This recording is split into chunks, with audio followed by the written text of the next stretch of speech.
Selamat pagi Bapak dosen dan teman-teman sekalian. Perkenalkan nama saya Gabriela Mary, saya dari kelas D dengan NPM 210240102227 akan membawakan presentasi mengenai pertanian organik.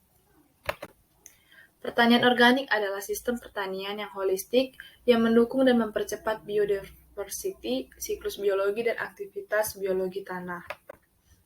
Pertanian organik dunia. Pertanian organik adalah teknik budidaya pertanian yang mengandalkan bahan-bahan alami tanpa menggunakan bahan-bahan kimia sintetis. Tujuan adanya pertanian organik ini yaitu untuk menyediakan produk-produk pertanian, terutama bahan pangan yang aman bagi kesehatan produsen dan konsumennya serta tidak merusak lingkungan. Jadi prinsip pertanian organik itu ada 4. Prinsip-prinsip pertanian organik menjadi dasar dalam penumbuhan dan pengembangan pertanian organik. Menurut IFOAM tahun 2008, prinsip pertanian organik adalah yang pertama, prinsip kesehatan. Pertanian organik harus melestarikan dan meningkatkan kesehatan tanah, tanaman, hewan, manusia, dan bumi sebagai satu kesatuan dan tak terpisahkan. Yang kedua ada prinsip ekologi. Pertanian organik harus didasarkan pada sistem dan siklus ekologi kehidupan, bekerja meniru dan berusaha, memelihara sistem dan siklus ekologi kehidupan. Prinsip ekologi meletakkan pertanian organik dalam sistem ekologi kehidupan, yang bahwa produksi didasarkan pada proses dan daur ulang ekologis. Siklus-siklus ini bersifat universal, tetapi pengoperasiannya bersifat spesifik lokal. Yang ketiga ada prinsip keadilan. Pertanian organik harus membangun hubungan yang mampu menjamin keadilan terkait dengan lingkungan dan kesempatan hidup bersama. Dan yang terakhir ada prinsip perlindungan. Pertanian organik harus dikelola secara hati-hati dan bertanggung jawab untuk melindungi kesehatan dan kesejahteraan generasi sekarang dan mendatang, serta lingkungan hidup. Peluang dan kendala pengembangan pertanian organik. Ada 4. Yang pertama, peluang pasar. Yang kedua, ada potensi dalam meningkatkan pendapatan petani. Yang ketiga, ada pertanian organik sebagai sistem pertanian berkelanjutan. Dan yang terakhir, ada kendala pengembangan pertanian organik. Potensi pasar produk pertanian organik di dalam negeri masih sangat kecil. Penggunaan produk organik hingga saat ini masih terbatas pada kalangan menengah dan atas. Hal tersebut disebabkan kurangnya informasi tentang pentingnya produk organik bagi kesehatan. Tidak ada jaminan mutu dan standar kualitas organik, dan harga produk pangan organik masih tergolong mahal. Demikian juga dengan produsen pertanian organik di Indonesia yang masih sangat terbatas. Kendala yang dihadapi oleh produsen untuk mengembangkan pertanian organik antara lain adalah yang pertama, belum ada intensif harga yang memadai untuk produsen produk pertanian organik. Yang kedua, perlu investasi mahal pada awal pengembangan karena harus memilih lahan yang benar-benar steril dari bahan agrokimia. Yang ketiga, belum ada kepastian pasar sehingga petani enggan memproduksi komoditas tersebut. Produk dari Indonesia belum banyak yang dapat bersaing di era global. Baru beberapa produk yang dapat bersaing di pasar global diantaranya baru produk kopi Arabia yang dibudayakan berdasarkan prinsip pertanian organik oleh kelompok tani kopi Arabica di daerah Gayo, Kabupaten Aceh Tengah. Produk kopi yang diekspor telah memperoleh akreditasi dari Biocoffee IFOAM dan memperoleh label Eko dari negeri Belanda. Untuk pasar domestik, baru PT Bina Sarana Bakti Cisarua yang membudidayakan sayuran secara organik yang telah memiliki konsumen tetap di Jakarta. Di Indonesia, perhatian terhadap produk organik masih kurang. Namun seperti telah dikemukakan sebelumnya, sebagian masyarakat telah memahami akan pentingnya mengkonsumsi makanan yang aman dan sehat. Karena itu, produk organik memiliki prospek yang cukup baik untuk dikembangkan di masa depan, baik untuk pasar domestik maupun luar negeri. Harga pupuk dan pestisida semakin mahal, tidak terjangkau petani sehingga akan mencari alternatif pengganti yang lebih murah dan selalu tersedia dan melimpah di daerah, yaitu bahan-bahan organik atau alamiah.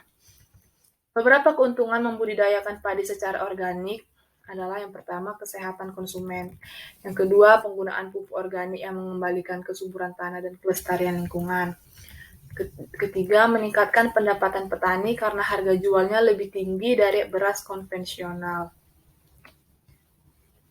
Kemudian yang ketiga ada sistem pertanian berkelanjutan. Konservasi merupakan faktor yang penting dalam pertanian berwawasan lingkungan. Konservasi sumber daya terbarukan berarti sumber daya harus dapat difungsikan secara berkelanjutan atau continuous.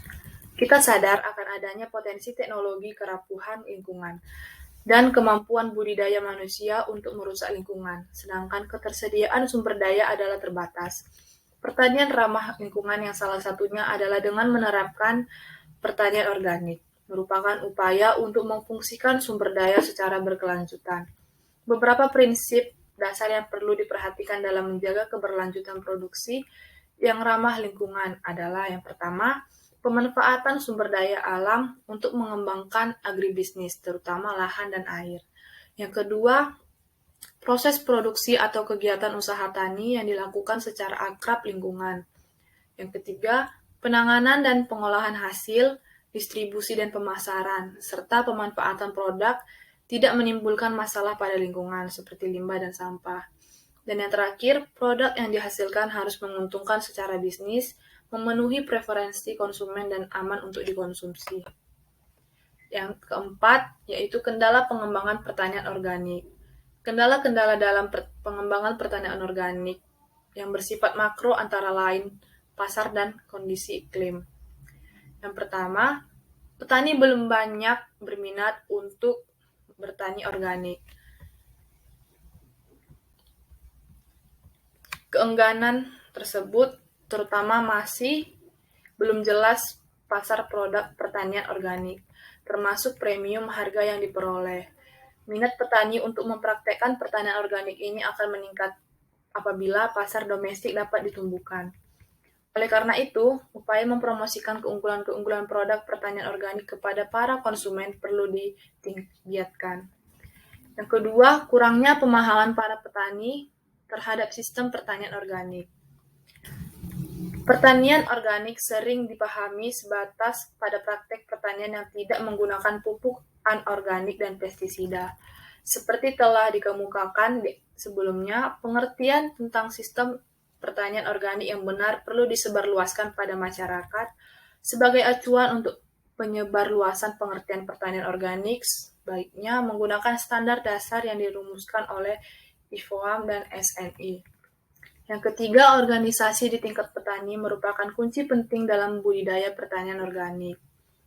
Hal ini terkait dengan masalah penyuluhan dan sertifikasi. Agribisnis produk organik di tingkat petani kecil akan sulit diwujudkan tanpa dukungan organisasi petani.